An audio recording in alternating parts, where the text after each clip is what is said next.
ان دو وجوہات کی بنا پہ جو ہے لوگوں کو فائدہ نہیں ہوتا۔ غور سے سنیے وہ دو وجوہات کیا ہے۔ ان دو چیزوں کو رسول اللہ صلی اللہ علیہ وسلم نے ہائی لائٹ کر کے بتایا ہے کہ ان دو چیزوں کا خیال کر کے پڑھو۔ السلام علیکم ورحمۃ اللہ، سبحان اللہ وبحمدہ، سبحان اللہ العظیم، استغفر اللہ۔ اس وظیفے کے متعلق اکثر ساتھی یہ شکایت کرتے ہیں کہ اس وظیفے کے پڑھنے سے مجھے فائدہ نہیں ہوا۔ اکثر ساتھیوں کی یہ شکایت ہے۔ دیکھیے جو لوگ یہ شکایت کرتے ہیں کہ مجھے اس وظیفے سے فائدہ نہیں ہو رہا، اکثر اس کی دو وجوہات ہیں۔ غور سے سنیے گا، ان دو وجوہات کی بنا پہ لوگوں کو فائدہ نہیں ہوتا، پھر کہتے ہیں کہ اس وظیفے میں جو ہے وہ تاثیر نہیں ہے، اس وظیفے کے پڑھنے سے فائدہ نہیں ہوتا۔ آپ جھوٹ بولتے ہیں۔ ان دو وجوہات کی بنا پہ جو ہے لوگوں کو فائدہ نہیں ہوتا۔ غور سے سنیے وہ دو وجوہات کیا ہے۔ سب سے پہلی وجہ یہ ہے کہ ہم جب یہ وظیفہ پڑھتے ہیں تو اخلاص اور یقین کے ساتھ نہیں پڑھتے۔ بس ہم نے کسی سے سن لیا کہ اس وظیفے کے پڑھنے سے مال و دولت آتی ہے، انسان مالدار بنتا ہے، تو ہم کہتے ہیں کہ چلو یہ وظیفہ پڑھنا شروع کریں، آج ہی سے پڑھتے ہیں، تو ہم اس وظیفے کو پڑھنا شروع کرتے ہیں۔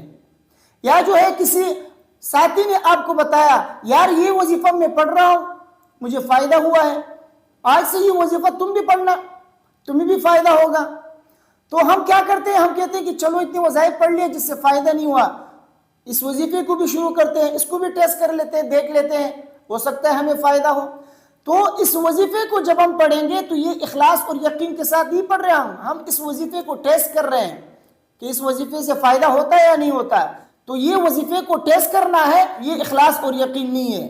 پھر کہتے ہیں کہ ہم تو اخلاص اور یقین کے ساتھ پڑھتے ہیں، یہ وظیفے کو ٹیسٹ کرنا ہوتا ہے، اخلاص اور یقین نہیں ہے۔ اخلاص اور یقین تب ہوگا جب آپ اس نیت سے پڑھیں گے کہ یہ نبی کریم صلی اللہ علیہ وسلم کا فرمان ہے، نبی کریم صلی اللہ علیہ وسلم نے ایک صحابی کو یہ وظیفہ بتایا ہے، اور رسول اللہ صلی اللہ علیہ وسلم کا فرمان کبھی جھوٹا نہیں ہو سکتا۔ تو آپ اس وظیفے کو نبی کریم صلی اللہ علیہ وسلم کا فرمان سمجھ کر پڑھیں گے، اور یہ سمجھ کر پڑھیں گے کہ 100% انشاءاللہ مجھے فائدہ ہوگا، تو انشاءاللہ آپ کو ضرور فائدہ ہوگا۔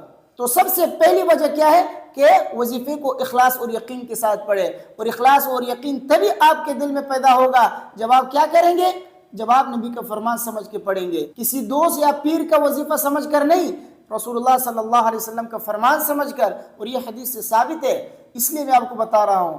احیاء العلوم جلد نمبر 2 صفحہ نمبر 81 میں یہ حدیث موجود ہے۔ نبی کریم صلی اللہ علیہ وسلم نے صحابی کو بتایا، صحابی نے اس پر عمل کیا، جس طریقے سے رسول اللہ صلی اللہ علیہ وسلم نے ان کو بتایا اسی طریقے سے پڑھا انہوں نے، ان کو فائدہ ہوا۔ تو آپ بھی اسی یقین اور اخلاص کے ساتھ پڑھیں گے، انشاءاللہ آپ کو بھی فائدہ ہوگا۔ دوسری وجہ جو سب سے بڑی وجہ ہے وہ کیا ہے، وہ یہ ہے کہ ہم وقت اور تعداد کا خیال نہیں کرتے۔ دیکھیے ان دو چیزوں کو رسول اللہ صلی اللہ علیہ وسلم نے ہائی لائٹ کر کے بتایا ہے کہ ان دو چیزوں کا خیال کر کے پڑھو۔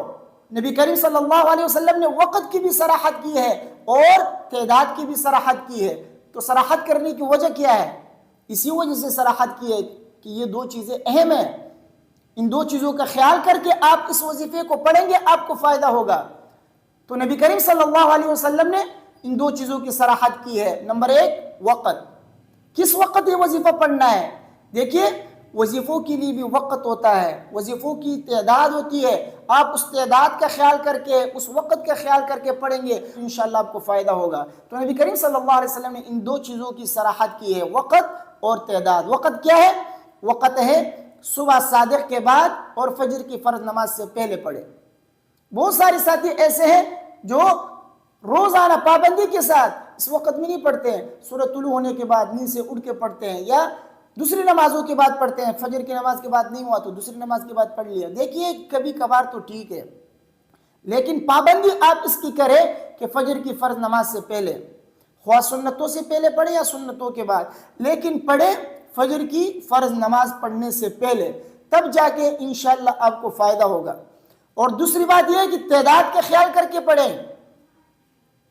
نبی کریم صلی اللہ علیہ وسلم نے فرمایا 100 مرتبہ پڑھنا ہے تو 100 مرتبہ پڑھ لیجئے، انشاءاللہ آپ کو فائدہ ہوگا۔ تو ان دو چیزوں کی رعایت کرتے ہوئے، اور اخلاص اور یقین، یہ ہے وہ دو وجوہات جس کی بنا پہ اکثر ساتھیوں کو فائدہ نہیں ہوتا، پھر کہتے ہیں کہ وظیفہ پڑھنے سے ہمیں فائدہ نہیں ہوا۔ تو فائدہ نہ ہونے کی وجہ یہی ہے کہ آپ ان دو وجوہات کا خیال نہیں کرتے، جس کی وجہ سے آپ کو وظیفہ فائدہ نہیں کرتا۔ مجھے امید ہے میری باتیں آپ کے سمجھ میں آ گئی ہوں گی، ویڈیو لمبی ہو گئی، معذرت کے ساتھ۔ تو ویڈیو کو اپنے دوستوں کے ساتھ لازمی شیئر کیجئے. مجھے اپنے دعاؤں میں یاد رکھیے. السلام علیکم ورحمۃ اللہ.